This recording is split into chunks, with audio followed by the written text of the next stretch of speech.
welcome to Day One Patch Podcast, episode 196. I'm your host, Ryan Johnson. Matt Lawrence, Adrian Petty. Greetings. Hi. How's it going? Happy second podcast in 2018, I think. Yeah, that's right. This is only the second. Yeah, it's about we're still in January. We missed one though, didn't we? Yeah, we missed 1 week already. Yeah, already down a week. But we were going to be down another week this week. Over a new. It feels weird recording a on new a Thursday. a new temp record date. It feels like Friday, and I don't want to go to work tomorrow. That would be. I weird. am going to work tomorrow, and it feels no different for me because I work on Saturdays. Yeah, right. So, all right. Some of the top stories this week: Sea of Thieves has a brand new Xbox One controller, and it glows in the dark. It looks like caca. The Dark Knight trilogy sucks. In other news, Damn it. But the listener has no context where that's coming from. Exactly, It just sounds like you being an asshole to Christopher Nolan. That's all that sounds like. Continue, Ryan. yeah, continue, please. Yeah, we'll leave it at that. CES went on. I'm not sure if we had a podcast I don't think before or after CES, but No. Well, we obviously had a podcast before, but some new stuff came out of there, including HTC Vive's brand new Vive Pro. It's a brand new model of their VR headset, which is apparently supposed to be a lot better than their original one. Xbox One update is adding mini hubs and a Do Not Disturb status option. We have some Nintendo announcements, couple big Nintendo announcements, actually. And Microsoft is potentially resurrecting an old first-party title. And do we know what that is? Yep. Yeah, I'll talk about it when I get there. Sweet. I'm just curious. Teasing. You can load this up on your phone if you wanted to. Now I gotta wait for the suspense. Let's start with what's new. What are you guys playing? Anything new? Anything new happening in your lives? What's going on? I played a lot I think I did. Yeah. No, I know I played a lot. I don't remember. Okay, what did I play? I got back into GT Sport since they added the campaign, like the proper GT campaign. I've not actually touched it. I'm still doing like arcade. I'm still doing like the mission challenges, which were in it before it. But I also decided to play because I heard the second one was really, really good. And I never played the first one, SteamWorld Dig. And I'm playing that right now. I did not like that game. You did not like that game? That was super free addicting. on Just PSN? It was, yeah. That's why I played it. Then I did not have PSN because I could not find it in my PlayStation library, and I'm like, I know I fucking have this game somewhere. Like I know I own this game. I found a unclaimed code in my Humble Bundle account. Oh my god! I went to the very last page of my keys that I've not redeemed, and there was a SteamWorld Dig for 3DS and SteamWorld Dig for Wii U. So Wow. I'm playing that on Wii U. Wow. Yeah. I fired up my Wii U. And then there's something else I played. As far as the Wii U takes codes, if I'm blatantly honest. Yeah, you can go to the store and redeem a code. Yeah, I did not know that. There's something else. Oh yeah, started playing some StarCraft OG. The remastered? Yeah. Still playing some Heroes of the Storm. A lot of BattleNet stuff. Hearthstone. You're a big Blizzard guy now, eh? Yeah. Wait, now, what do you mean by OG? Like the remaster OG, or like literally the OG? They're the same game. You hit F5 and it just transitions between them back and forth. All right. It's really cool. You can just change them on the fly. That's what the Halo remasters were. Yeah, it is. Does it actually work like that? I think so. Oh hell yeah! It is so people with the original and the remasters can play together, and everything is just on the same plane. They don't have to worry about like having one version over the other. So literally reskinned it up. Yeah, everything. The reason why they did it with Halo is because they wanted those little quirks and those seams around multiplayer maps that people would use to their advantage. It's like, oh, I can like run up this railing even though I'm not supposed to, and that's an advantage. Like people just know about these certain key things in maps. They wanted those intact, and that's the reason why they kept that in for the Halo series. But there was something else I started playing. Oh yeah, South Park. Finally, thanks man. to Aaron. Yeah. Aaron got us a bunch of. I've been dying to dive into Steep, but continue. Good lord. I've been playing South Park. It was kind of slow at first, but it's actually really starting to pick up. Combat's completely changed from the first one. First which is surprising because yeah, I was actually shocked too. I thought it would be the exact same. First one was standard turn-based RPG. Yeah. All characters lined up. This one is more grid-based XCOM or Rabid style, where you're actually strategizing about movement of characters. So is there like a pause menu where you can like tell different characters where to go and stuff? Yeah, well, so what happens is let's say there's 9 characters on a screen, 4 on your team and 5 on the opposing side. Mm-hmm. There's a pre-selected turn order in the bottom right, and you'll see which characters are going which. It's like, oh, it's Cartman's turn. I have 4 movesets for him, and it'll show me if I use this one, he will walk forward 2, hit somebody, and then he will move down, and it'll show me his end spot. Okay, and I can like try to map out, and it's like, oh, this enemy's gonna charge his attack, which is like him pissing into a condom and then whipping it at you. But it's like you have one turn, and it's going to show you where it's going to land on the next turn. So you have to, by the time you rip through your next character's turns, you need to make sure that they're not in the splash area, otherwise you're going to get damaged. Right. So that's what I'm playing, and then when I'm done that, I'm going to Assassin's Creed Rogue Remastered. What? No, he's already played that. Yeah, I played it on PC, which will probably look better than the remaster anyway. That's probably true. Yeah. I'm going to try For Honor. I see it sitting there on the underneath Steep. Yeah, that's in the order I'll be playing them. Yeah.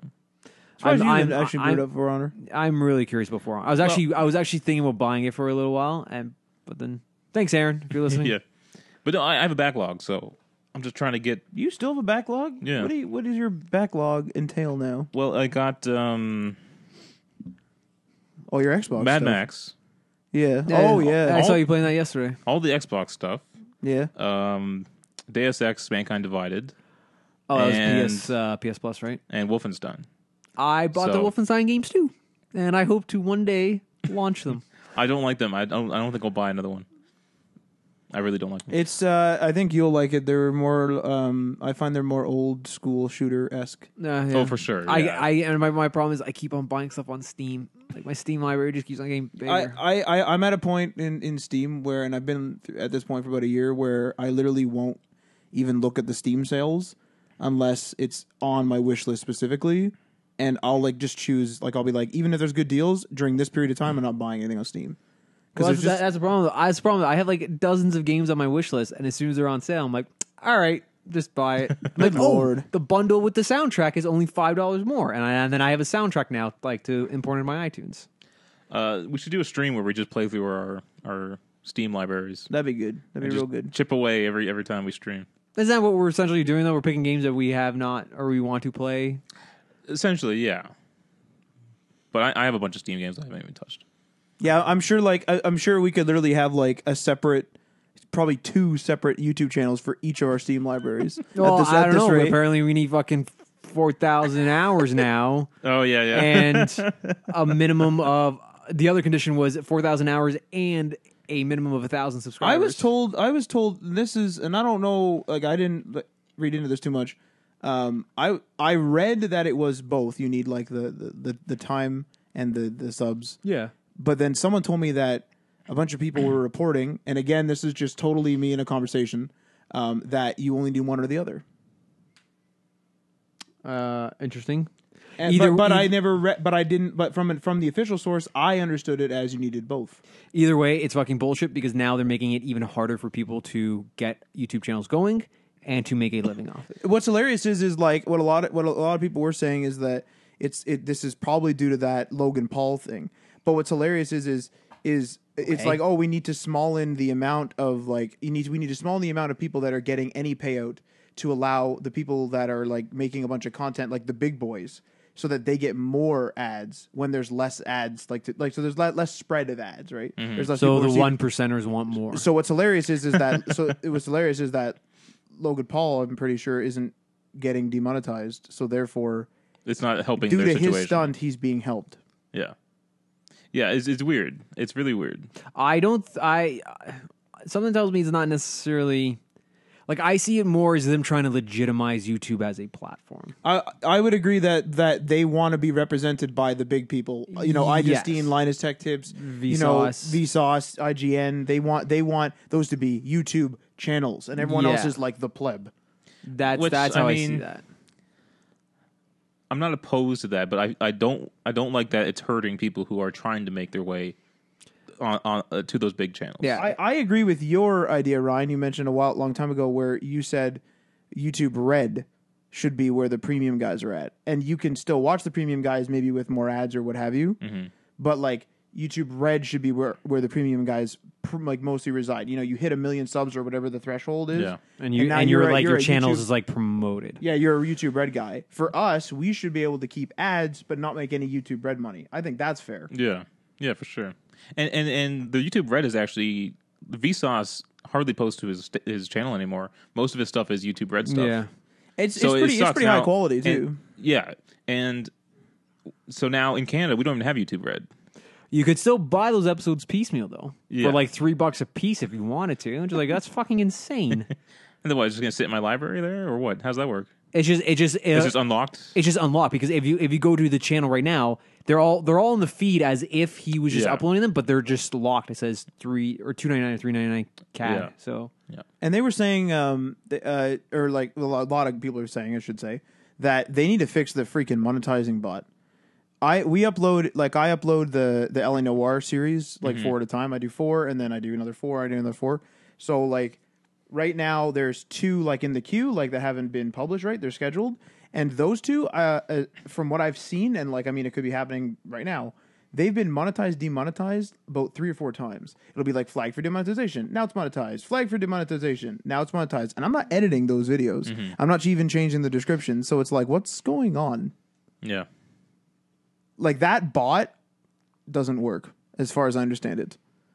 Like it does not function properly at all from my experience. And what's sad is there's so many videos that they can't really manage it. Now maybe this is a way to minimize how many videos they have to manage. Well, they said they want those top tier guys. They want more people on the field.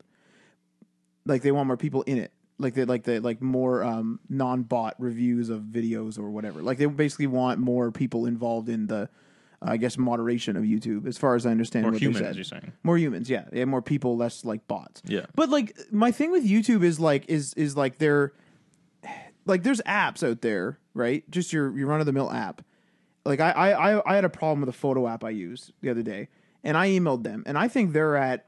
I haven't looked at the numbers. I think they're at over 1 million downloads. Mm-hmm. Okay, right. So they're probably getting tons of emails. They emailed me back within 24 hours, and we're having a conversation about like what went wrong, and like they're trying to help me through it. Yeah. And like, are you telling me that somebody specifically owned by Google and as big as YouTube is, you're telling me that you didn't identify that you needed more people. You didn't identify that your bot didn't work. Mm-hmm. And then you have an uprising and you're like, now what do we do? Oh my God. Now what do we do?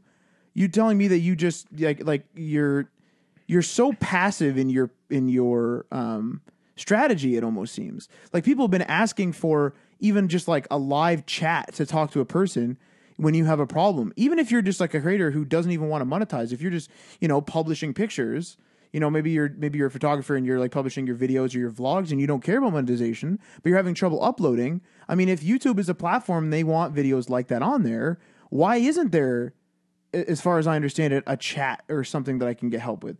People always say like we have trouble with our channels and I'm not, and like those people are full time for YouTube and they're like, I'm still not big enough to get help from a person. Right. Like, how is that possible when the app with millions of downloads can help you within a day, even a week? Like, why is that? What's going on here?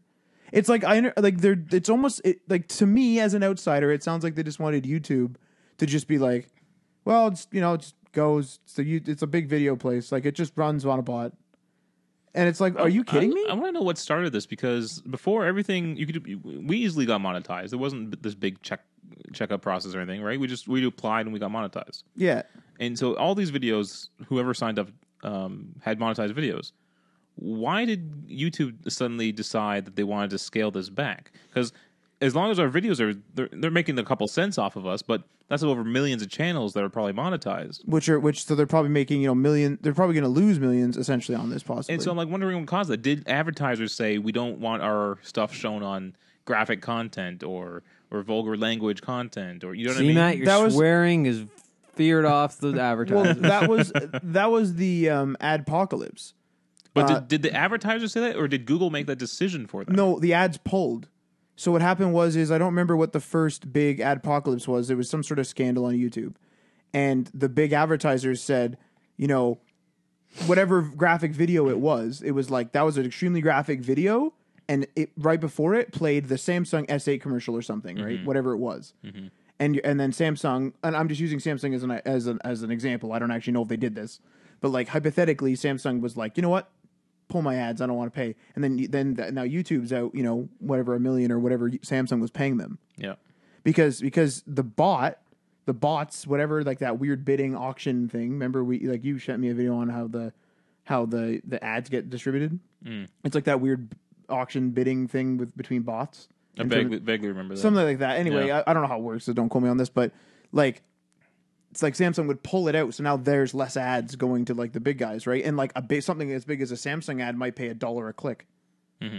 So then now it's like, oh god, now the pool's smaller. And then every single time something big like Logan Paul comes up, now people are like, fuck YouTube. Well, PewDiePie had those two incidences, or incidents. One I think was on Twitch. I don't really follow PewDiePie too much. And one was on was while he was live streaming. He called a certain person who I think he was playing PUBG, but a certain N-word. Right. But the first time was on YouTube when he had he was making. I didn't fucking Siri just activated. Freaking Siri just said hello. Just starts yelling the N-word. Well, that'd be pretty bad. Holy god! Oh my god. But the first time was he was making like anti-Semitic jokes. Yeah. That was on YouTube, right? So. The thing is with PewDiePie though is like his humor is like just kind of crazy, and I think maybe he just oversteps sometimes. No, but no, hold the phone here. I believe that he is one of those people that should have a publicist team, like you were saying, Ryan. Where like because like he's big enough to do it because he goes ham. I think he should continue to go ham, but he needs somebody to moderate because you can't have that type of stuff on your channel, right? You know what I mean? Right. Yeah, but when it's happening over again, like when it's happening. There's a pattern there. Like this guy is. Well, he goes ham in every respect, right? Yes, that's what I mean. Okay, but there's so he needs a moderator. But is like, what I'm saying. Why that word? Who knows? With him, have you seen the name of his videos? What half of them don't make sense. What Adrian was trying to say though, if that word comes out of him in a time of franticness while playing a game, it means it's in his brain where he uses it in normal language. Yeah. What do they call that? I've never accidentally said the N-word because I never used the N-word. Mm-hmm. What do they call that? What do you mean? There's like a Freudian slip. Well, is that what that would be considered? Maybe, I don't know. I'm not too familiar. I'm not. I might not be. That might not be the right. I don't know if they use it sarcastically because normally when someone says, "Oh, they had a Freudian slip," it's like. I thought that was exactly it. It's kind of it, but it's more in a. I don't think it's necessarily. Well, I guess so. I guess you're right. Because if I kept calling you dumb when I was talking to Adrian and you weren't there, and then I show up and I just go up to you and be like, "Don't be dumb." That's like a slip. Yeah. No, I wouldn't. That's not really the same thing because you're using. Well, I'm obviously literally dumbing it down. The scenario is similar, but it's not exact. Yeah. But I know what you're saying. But yeah. Anyway, he let the word slip. Yes. And so that's what makes people angry when you accidentally say the N-word in a public setting. It means you use it normally. Yeah. You use it casually enough to have it slip out of you. Fair enough. Yeah. That's the PewDiePie situation. But me and Matt had conversations. I wonder what your take is. Do you think the government will ever get involved into regulating YouTube or online streaming services like this? Because there's regulations on the broadcast networks. You know. I don't know. My problem with my issue with it, and like I've said this to Ryan a couple times, but my issue with it is it's like you were saying, oh, they need a publicist and this, that, and the other thing. By that definition, if we want to start up a channel, we would have to do that as well. And there's no freaking chance that like I'm gonna just throw out a random number of 90% of the big YouTubers would never have been able to start up even. Yeah, because the upgrade cost is just like, oh, we need 110 grand for salaries. Good. I don't know the answer. I'm just saying what I think is a possibility. You know, so with all this talk, this is happening on a regular basis now. Some controversy pops up on some big YouTuber's channel. Yeah, the government's going to take notice at some point. I don't think they're going to take notice at this because I would say that the outrage, not yet. I'm just saying if this keeps happening on a regular basis, People would are going say to start that complaining to their representatives, and it's going to get into Congress, and they're going to get angry. They're going to get angry at the video game stuff. They're going to get angry at the YouTube stuff. They're going to say we need regulations on online content. No more swearing on public open channels. You know what I mean? The thing is though, is it's like in this case, the outrage is the self-policing, and it isn't regular enough. It's not like I'm literally waking up every day checking a news feed and being like, oh, another YouTube started something. Oh, another one. Like we're talking about millions of videos a day. I think that was the number, millions. I think Probably, I would imagine. but a lot of videos a day, right? At least several thousand, right? Videos a day, and having one high-profile mess up occasionally in the grand scheme, and then outrage pulls it down. I think that's like the government's be like, well, it's been pulled down. Like, okay, like that is self-policing at its peak. But the frequency doesn't even matter, as long as it blows up somewhere and often enough to stay in people's minds. They'll want to take action on it. I think they would want to take action if that Logan Paul video stayed up and people were still commenting and creating buzz around it. But the fact that he pulled it down, there was an apology, there was a bunch of stuff that happened, right? That is self-policing at its most. And I think the government at that point goes like, oh, did it police itself? Okay. I'm still unfamiliar with the details. I haven't watched the video, but like what actually happened in the video? So you know the forest in Japan. Yeah, where people are offing themselves. Yeah, now he does vlogs mostly. From what I understand, I don't watch his channel. I think he's a vlog channel. I also don't watch. He vlogs. So he went there, and I guess they went there for more of the haunted aspect, not necessarily that people go there to commit suicide, but the idea that it's haunted. And he had a guide with him, right? Yeah, and all his like friends and stuff were with him. So they go into the woods filming their vlog, and they come across someone who's hanged themselves on a tree Recently. That's creepy. Recently, it looked pretty recent. Okay, that's not great. And he blurs out the face. Okay.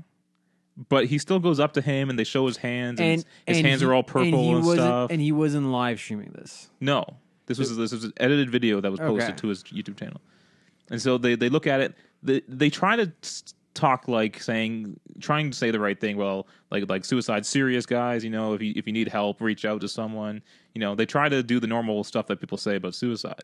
Well, to his defense as well, he did get the guy to call the police, from what I understand. And they did say someone called the police. Okay, so at least that. Like, at least they weren't going. They weren't like just YouTubing it. Yeah, but then the video goes on, okay, and Logan Paul goes back into apparently what's Logan Paul mode.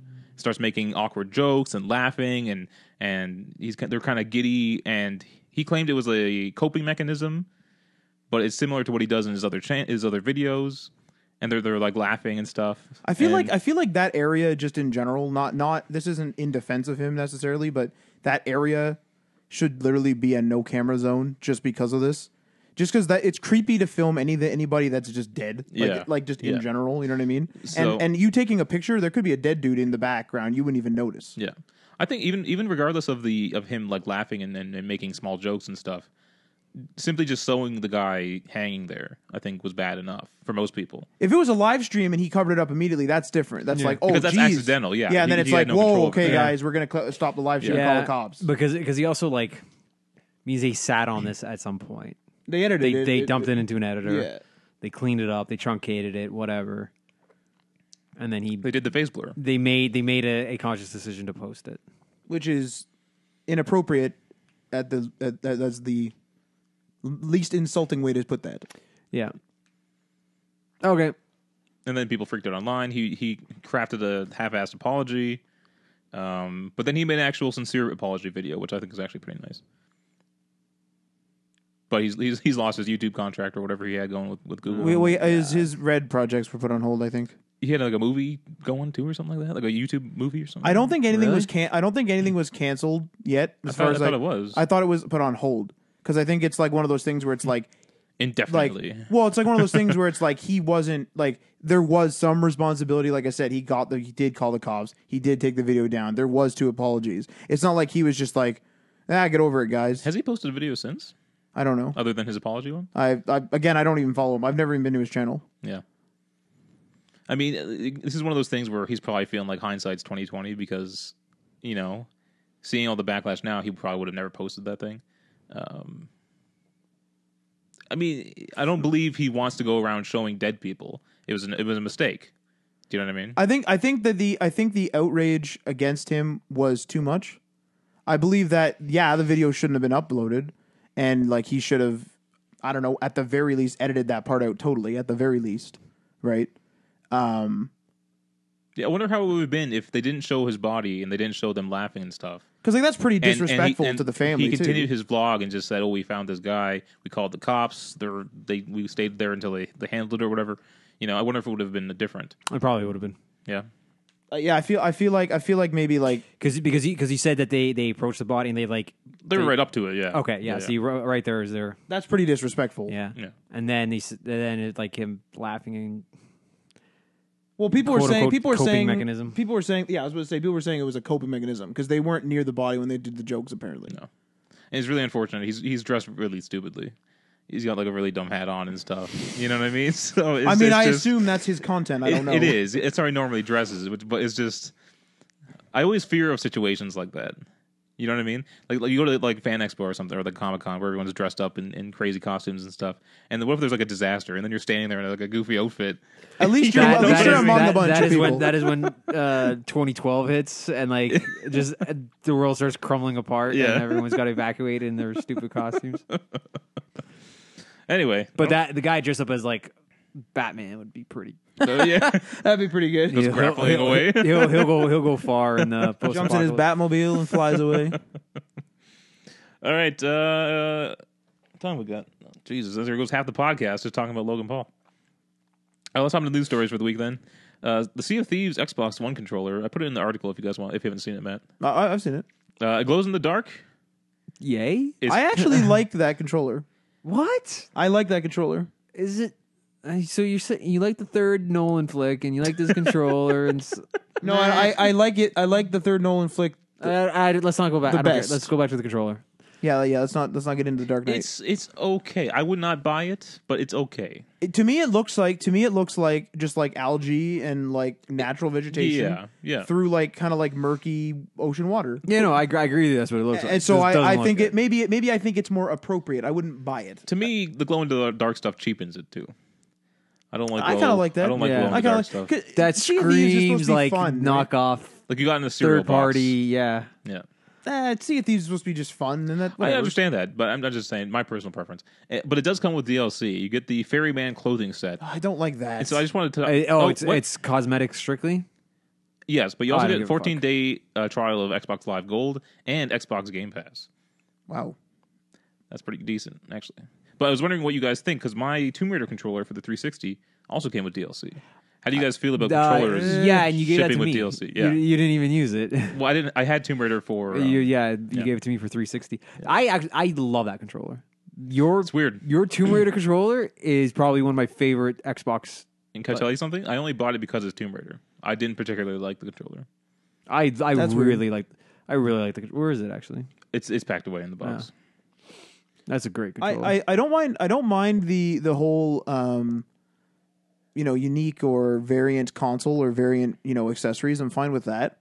I don't like the DLC thing because I'm actually more okay with it if that DLC is available in the store but is included free with the controller. If I am able, what's the difference though? I mean, I want to be able to access it in some way. One day I might feel inspired to pay $15 for that. I feel like most times that DLC does come to the store eventually. But I want it day one. But you got it for quote unquote free. I don't know if it's exclusive. Okay, it might just come with the controller. Right, but I'm just saying like literally like in general, if you buy an accessory and it comes with DLC, like I got that beer stein mason jar thing for Far Cry 5. If that includes a promo code that's only available with that stein or whatever you would call it, mason jar thing, I don't mind it, like because I have it. But like as an idea, like it's kind of stupid that like let's say I get a gun that you can't get now. Yeah, that's dumb. Yeah. To me. Yeah. All right. Moving on. CES was last week in Las Vegas. What used to be a big VR showcase has kind of taken a back seat now. AR apparently is the new big thing. I love how CES goes through phases though. It's different every year. Yeah. But VR was king for a while. Last couple of years, big VR presence. This year, the only big VR thing we got was the HTC Vive's new Vive Pro headset. So this one is using a wireless adapter that it's wireless apparently. First of all, which is pretty fantastic because anytime you can remove that clunkiness that goes along with these headsets is better. It's using a 60 gigahertz band, which they said is interference free. That's cool. That's cool. Yeah. Also, you would really need it to be too. It provides lower latency and better performance. They didn't have a price on it, but they had some more specs. It offers 2 OLED displays with a combined resolution of 2880 by 1600, which is a 78% increase over the previous Vive. And it's wireless now, right? Like fully, like absolutely. I think wireless? that's what they're saying here. Yeah. Holy God. So the HTC says thanks to the bump in resolution, the text graphic and the overall experience will come into sharper view. I wonder if even that helps with like motion sickness, having a clearer image. People said, yeah. Along People with said refresh rate. like latency too is really bad when you turn your head and it's like the character turns his head a little like slower. Yeah. Your ears or whatever makes you sick will mess up. That sucks. I've still never tried an official like proper VR headset. I tried an Oculus Rift. It was a dev kit too, though, but pretty good. Also has integrated headphones with a built-in amplifier. So this is going to be some serious sound. I This guess is sort of like the promising. Oculus. Sounds like the Oculus. Whereas the Oculus had those like clip-on ear headphones. Yeah. Hopefully they're removable because I know a lot of people like to use like other headsets Or like here, the environment. or Like the real world. Yeah. My crappy VR headset for my phone it has like these little earbuds that come out. You can stick them in. Oh, do they retract? Yeah. Anything with Yeah. something retractable, I hate it. I hate it so much. What about on vacuums? That's pretty good on vacuums. No, toasters? They always break. Toasters are pretty good. No, you press the Yeah. button like twice, and then it's like, oh, that doesn't work anymore. I've never had a problem with my toaster's cord retracting. Just press it and it goes. Why the hell does your toaster cord retract? Because you pack it away. Yeah. I don't keep my toaster out. My toaster is under the thing, and I only bring it out when I use it. What are you guys doing in your kitchens? How big is your toaster?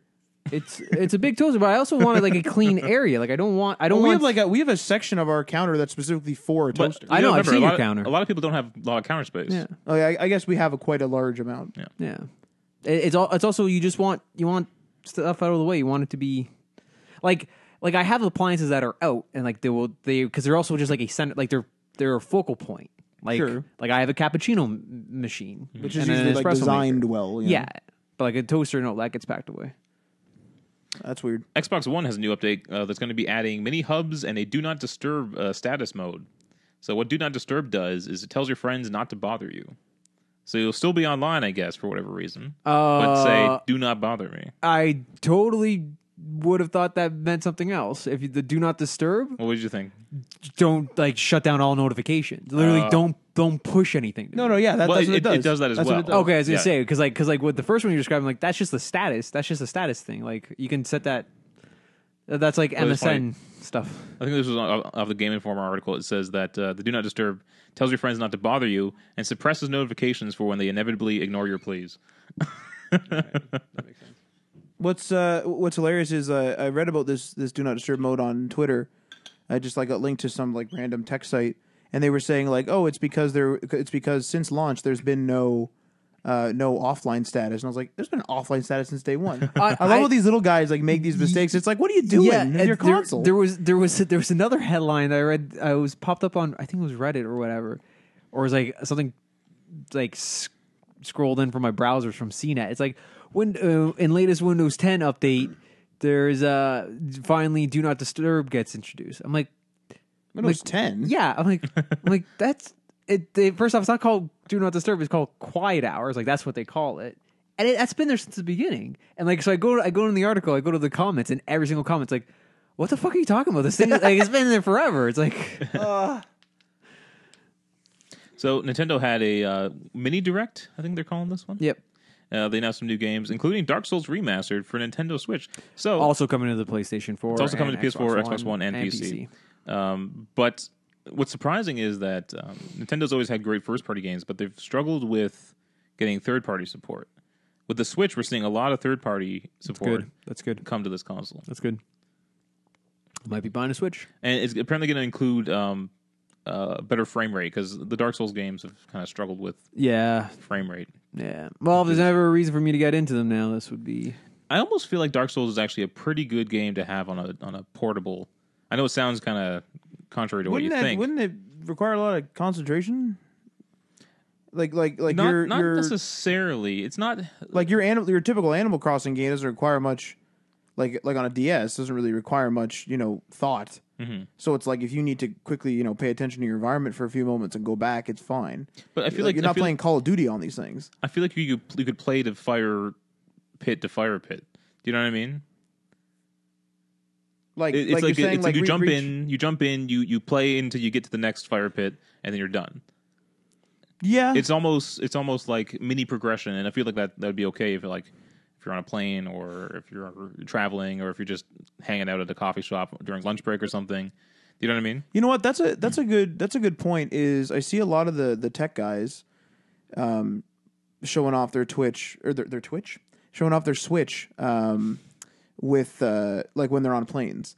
So I'm actually wondering whether the Switch has found like a niche where it's like it'd be super nice to have like a PlayStation or like an Xbox with a built-in screen, but like not use it in the sense of like a DS where it's like you're at the bus stop for 2 minutes. You'd use it more like I'm going to be here for 3 hours waiting for somebody or on a plane or whatever, or maybe I went to someone's house and it's like bedtime and I just want to play for an hour.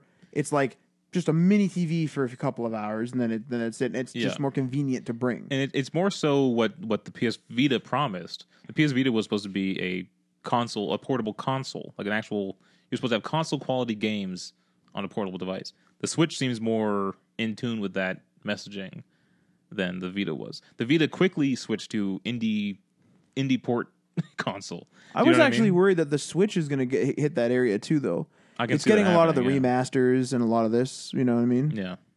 So, but if it can hold the audience for those remasters, then you'll start seeing a lot of. But not only that, new releases be released with a day and day. The problem with the remasters on the Wii U was the Wii U simply didn't have the numbers in terms of sales. The Switch is selling like crazy. That's true. That's very true. Third-party developers are saying, let's just get our games on this console. They'll sell to this huge, massive people who own it. Do you know what I mean?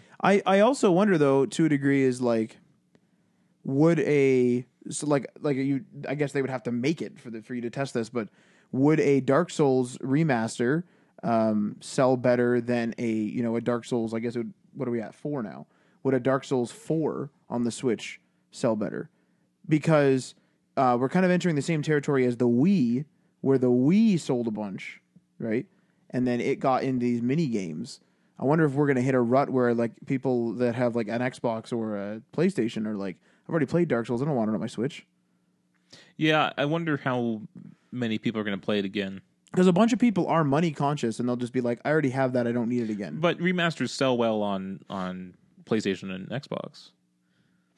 Absolutely, because maybe Dark Souls is old enough, but I just mean in general with the remasters. Like, if someone has a game that's on the Xbox One, let's say it was an early Xbox One game, and gets remastered for the Switch, whatever, like I don't have a specific example offhand, how, like, would it sell very well? And if it doesn't, would that deter that developer from making a, like, dedicated new title for the Switch? Because I don't know how well it would hold up if they make, like, let's say they make a Dark Souls 4, and that's like, using all the power of the Xbox One and the PlayStation 4. Mm-hmm. Could they get that game on the Switch to run really well? I don't know, because it is lesser spec still. Yeah. Yeah, I don't know how they're doing it, actually. I don't know what they're doing. It's a good question, right? Yeah.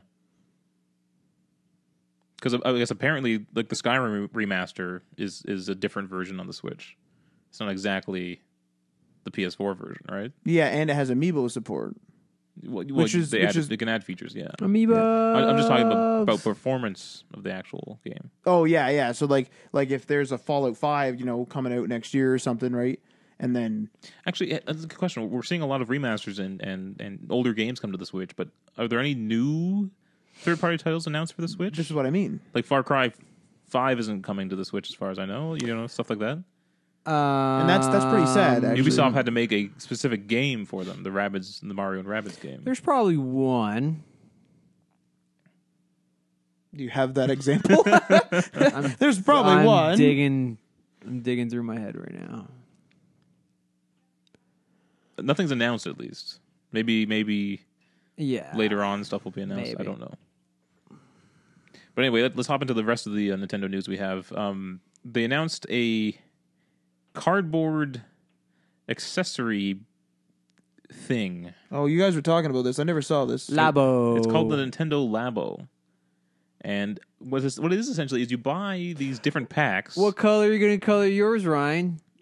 You make it reflect your personality? Colors. Can someone explain what this is? You buy a pack. We probably should have showed you the trailer before. You buy a pack of cardboard cutouts. Right. And then they fold up into shapes that can hold your Switch remotes. What are they called? Do they got a name? Joy-Cons. Joy-Cons. And like the screen itself. So like there's like a keyboard. People are like playing like piano keys on this thing. On wooden, like a cardboard keyboard. It's really difficult to. What is happening? We probably should have showed This you. almost sounds like Wii music from my like No. unexperienced eyes. No, I'm sure it's not that. But from my unexperienced Instead of experience, instead of Nintendo making all these plastic controllers that are just going to sit in your closet for the rest of your life, like they did with the Wii and the Wii U. Yeah. They now have these cardboard ones, disposable, cardboard accessories. And people have like fishing rods. They got like a fishing rod going. It's nuts. Motorcycle handles for like driving, like racing games. Oh my god. Yeah. With my unexperienced experience, because I don't know how else to describe it, this sounds very strange. I keep on trying to send the trailer to your TV down here, but it keeps on sending it upstairs to the master bedroom. Everyone upstairs is just watching. You can send it to several different things. Like you can send it to YouTube on the TV itself, my Apple TV, or my PS4. You can't play it now. We're recording. You're just gonna turn on a YouTube video. I was just gonna leave it muted in the background. We're almost done the podcast anyway. Yeah, go ahead. This is fascinating. That's the only word I have for this. I don't know if it's a good idea. It probably is. It's You know what? like The first thing that popped in my head when you first started describing it, other than Wii music, first thing that popped into my head was that heartbeat sensor, the Wii heartbeat sensor, the one that clipped on your finger. No. That popped into my head, and that didn't get released, as far as I know. Didn't it? I don't think so. Ever? I don't think so. So, or if it did, it didn't do well, as far as I know. Again, so. And now we all have Apple Watches that can. Because think about this. If you watch somebody that plays a lot of PC games, their mouse, their keyboard is like just worn, right? It's not broken, but it's like worn down. This is cardboard. It's disposable. It is. Yeah, but why would I buy something that's like, oh, there goes another fishing rod? But it is the highest of quality of Nintendo cardboard. It's sturdy enough to last a duration, but I imagine these are going to be broken. Especially, this is for kids. They're marketing it more towards kids, but also the kid inside of you. Oh, this is weird. This is really weird. So I imagine these things are going to be destroyed. That's what I'm saying. It's just going to get worn. It's going to get beat up. They're going to be hella fun while they're intact. Well, it's weird. It sounds weird. Yeah. It sounds, but it sounds very Nintendo. Yeah. Oh yeah, it is. They are adorable. I immediately sent it to my sister. I'm like, and I told him, like, for my nephew, I'm like, show Matthew this, and she replied, she's like, oh, that looks really cool. I'm like, yeah, well, what did he say? And I guess she just watched the video and she never actually. She never. Can you send that to your via the app or something? Can you do that? I keep on trying to. For some reason, it keeps on sending it upstairs though. No. I'm saying. Don't AirPlay it. Yeah, no. You're casting it, right? Casting it. No. For some reason, it keeps on sending it upstairs. I'm talking about you sending a video that... to your nephew via the Switch app. Like, can you not chat with him because he has the Switch? That sounds way too complicated for the Switch. All right. I don't know. I'm asking. I don't. But here's where I'm confused. There's nothing upstairs that can be casted to. Oh, so you were AirPlaying, you frickin' guy? It says TV master bedroom. Oh, there's a Samsung TV in there. Yeah, that's what I'm saying. That's the wonder of Samsung. There you go. Basement TV. There, now it pops up. For some reason, I guess it had to be on. Well, it has to be on, probably, yeah. The TV, it's not discoverable just when it's off, which kind of sucks. It'd be cool just to boop, and then your TV comes on. See, I thought it could. It's an LG, Yeah. to be fair. You're making fun of the LG here. All right, Matt. So this is on. You can live commentate this. I can live commentate. What is this called? The Labo? Labo. I'll put a little bit of volume up. This is a day one patch podcast first live commentary of a. Although you're hearing this not live. But it's live. Yeah, it's still live commentary. Just don't worry about it. Is it still live? I already don't like this. That's the first part you're going to mess up is when you're getting it out of the... Yeah, it's gonna rip. It's going to rip. It's absolutely going to rip. What the hell is this? So they're ripping. So they're doing your classic, like, you pop out the cardboard pieces that are perforated. Come on, how cool is that? Though? Yeah, that is like, it looks cool, right? So they got this little piano, like what's the Peanuts guy? Schrodinger's piano. You know what I'm talking about? Yeah, I do. I don't know his name. Schroeder's. I think it's Schroeder. What is that? You just watch what it does. So they got a little piano here. They're playing a piano note. They got the motorcycle, as Ryan mentioned. Oh, yeah. What the heck? They even have a string for the fishing line. Wes is going to like that one. Oh, yeah. He loves the hunting and the fishing games.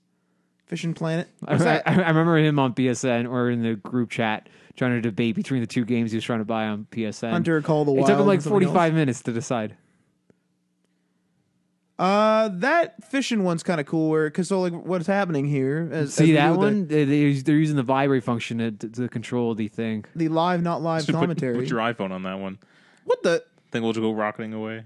This is almost AR. That is cool. Holy God. What's happening there? That thing's going to break on the first punch. Yeah. The issue with this is it's extremely proprietary, it sounds like. What? What do you mean? It's extremely proprietary. What third party is going to do this? Nobody. That's Whoever the whole wants point. to. It's not... So this is useless then, is what you're saying? No, but proprietary means like... It's only they have the rights to make that for it. Anyone could do this. Everyone could do this, but like I feel like they're not going to. But yeah, they might not. See that was cool though. They say you can actually like you can use Look at this. Yeah, it's so complex. So there's actual so for the listeners here, these are you like can these color it. Look these at are it. full out gadgets. They have like actual fishing line. They're like attached to the Switch screen and stuff. And the Switch will like show you how it works. Like it will give you an educational breakdown on how it actually works. You know what I kind of feel like this might fall into? This would be cool for very young kids pre-controller using stage. Because like there's like kids that are like pretty young that aren't really like don't have the hand-eye coordination to use a controller, and they still like do stuff in the real world. Those kids look like they were like older, 8, 9, or 10. But I'm saying like this could fall into an area where it's the pre-controller era of a person's life. Yeah, maybe. Because the kids at the younger age will watch TV. I think it's super cool, but I mean, I don't know. think it's going to go anywhere. Those might be expensive. That's some serious engineering in those pieces there of was cardboard. fishing lines and pulleys and crap. Jesus. Your Final Fantasy data did not upload. There's errors through. Yeah, 3 times it didn't do that because the save was 257 megabytes. Oh my Lord. That's insane. Final Fantasy is a big game. Oh my God. I don't care. You can delete my saves though. I have a screenshot of the certificate. I saw it on my feed today. Yeah. What did you do? So you actually there's something we should mention is you beat Final Fantasy. Yeah. Which is incredible. That's incredible. I am actually shocked. I'm shocked too. And Yeah. how long did that take you approximately? Like there's a time counter on the thing. But like how long like day wise? Like did you Day wise? I don't know. This is just a shot in the dark. Probably like 25 maybe. That is shocking to me. I honestly thought that would be a game that you would either never complete or a game that you would Yeah, you found it. Yeah, so we got a picture of a certificate here. I accidentally clicked on it, so now the system's going to freeze up. So at the end of the game, you get to one of the members in your squad takes pictures throughout the game, and you can actually take pictures yourself. I never did, but he takes pictures, and you can save certain ones. And at the end of the game, you choose one picture from all the pictures you saved throughout the entire game, and you take it in the final battle with you. That's the picture I took. I have a like Ryan. That's like a. It almost looks like a cast and crew shot of like a TV series that concluded. Yeah. So, well, congratulations. They give me a certificate for beating the game, so I have proof I completed it. Delete the saves, get it out of my cloud. I don't care. I enjoyed my time. There you go.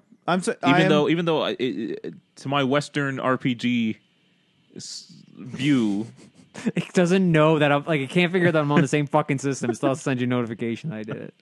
For my Western RPG view, it's a weird game. Well, you and I were discussing... Going up against an enemy that is like 20 levels below me and it kicks my ass is new to me. Yeah, that's weird to me too. Yeah, that's weird. He's still playing Tricky Towers. Look at this guy. Because there's a moment in Fallout and in Elder Scrolls even that you get so good, you're not scared of anything anymore. You just walk into rooms and you blast everyone away. That's like a classic Bethesda. Yeah, you just OP at some point. You're like level like a billion, and then you just go walking in and you just kill everyone. More like level like 40. This one, I'm like a level a billion. Here's a level 2 monster. Boom, takes me on one hit. Because he had like a poison. He dart had something or something that was like just amazing. Laid down Exodia in front of me. How difficult was the challenge of the last act, like mission or whatever it was? Wasn't hard actually. I had bigger struggles with. So when you get back to your original city and there's like a couple big monsters you got to fight your way through, right? I had hard time with those. It's right before the end boss battle. Those bastards were hard. Oh, okay, so you said you had to grind a bit. I remember you mentioning that at some point. Even though I was like I was above level that was recommended. Right. To make the battle easier, they recommend going even further ahead. You know. That's that's a mechanic that's a little bit weird for, like, I guess the Western RPG formula. Yeah. Generally, if you're on a Western RPG, if you're at the recommended level, you'll be fine. Or even if you're like 1 or 2 below, sometimes you're like skill, really then fine. Yeah, it takes you over the top. Yeah, that's pretty interesting. Yeah, I'll actually legitimately consider the next Final Fantasy game. Wow, I was about to ask: are you now a Final Fantasy fan? No, now we gotta go backwards in the series. I tried 13. I did not like 13. We'll go back and do number 1. We'll start there. Get on my iPhone. Yeah, you can get on the iPhone, but it doesn't have fucking cloud support, so that is locked to whatever thing. The save is locked to. If you beat it in a few days on your phone, you're not gonna like upgrade your phone every 29 days. I still have an iPhone. My iPhone 5 is still active, specifically for that save file, because I have not yet finished that game because I very rarely boot it up. But the only reason I still have my iPhone 5 is because my Final Fantasy save is on there. But when you do beat it, then it's done. Then it's gone. So Ryan, if he beats it in the 29 days or whatever, like you said, well, I have a year left because I'll be getting a new phone when the next iPhone comes out. There you go. Yeah, like that's what I mean. You're not updating your phone every day, so they are quite expensive on iOS. They're like $15, right? They probably go down some of the, because like right now they're on, I think Final Fantasy 6 is out. Oh wow! Like they have the first. They're not the original Nintendo versions. They're ports of the PCP. PC ports. PSP. There was the anniversary edition. There were PSP versions of Final Fantasy. Yeah, they were remade. They're like cleaned up. What's the combat like? Is it like a turn-based type deal? Is it like an old? Is it kind of like South Park? Yep. It's your enemies on one side, you on the other, and it's turn-based. Okay, I might give it a go then. What's happening here? I don't know. My notification came in just. No, it comes in twice sometimes. All right, let's hop into our last story. No, but it was a notification to me though. Our last story.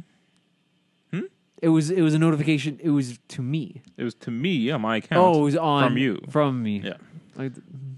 Microsoft is reportedly resurrecting the Fable franchise. Hey, Matt, there you go. Now, remember the death of Fable? 3 was not very well liked by a lot of people.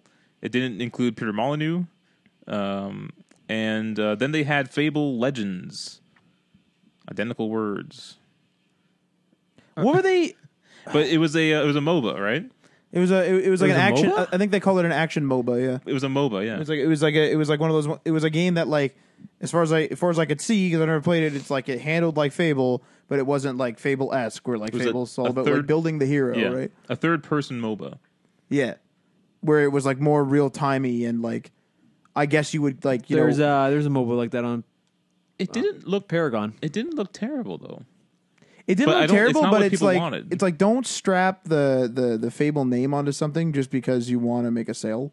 Like that could have so easily been just a different like fantasy universe, I guess. So this report comes from Eurogamer. Says that they're bringing Fable back, and it will be developed by Forza Horizon developer Playground Games. So that will be that's kind of a different thing for them. That'll be fascinating to see how that turns out. I think one of the charms of Fable was always the like, you know how like you play like an RPG like a Bethesda game, like a Fallout, and you could play that game for like, 300 days of in-game days. 300 days or like even 300 years of in-game years. Mm-hmm. And like your character never ages and never does whatever. Fable, like the charm of it was like you start usually as a kid and you literally like go up in age. So like if you get hurt a lot, you start getting scarred up. Yeah. You start going through the story, you start getting older because you're getting older, like obviously time has passed, therefore the world is different. That was always sort of the charm, and I think 3 kind of lost that. Yeah. So, I guess it's not going to come up for a while, but apparently Playground Games has put 200 people on the project in the newly established office. Do you think it's just going to be a reboot? They'll just call it Fable? They already have Fable Anniversary, I think. I think I have that on PC. But they could just be Fable. Yeah. You know what? I think Fable might actually benefit from almost like a games as a service experience. The Fable games to me always felt like again that charm, but it had the world was very compact. Mm-hmm. I would almost kind of welcome DLC chapters of like, oh, now we're going to the Dark Forest and there's a new city and a new town and a new zone and a new adventure for your hero, and I wouldn't mind paying $10 for that mission pack or whatever. Yeah. I think that could do well. I tried playing the Fable. The first one on PC, except for some reason, it kept on rolling back my save every time I loaded up the game.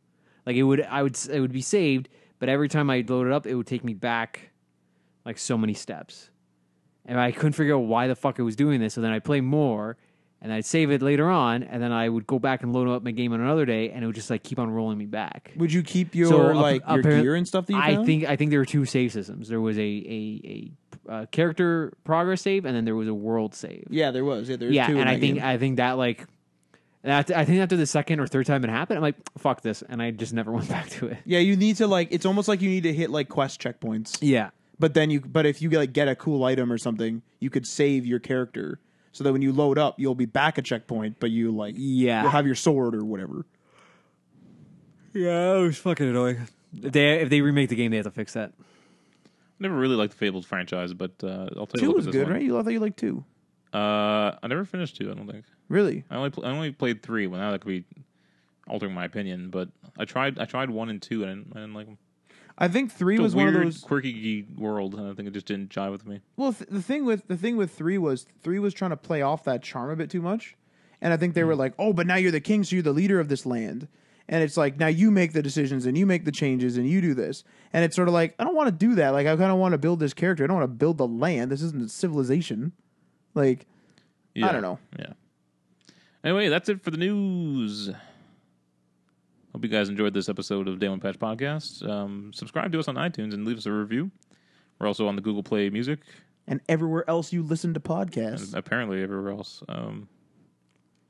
On the Cast Box, on the Pocket Cast. Can we get on Spotify? How do we get on Spotify? Spotify has to curate you in. There's no way to apply and no way to tell them you would like to be on. Okay, we won't be on Spotify.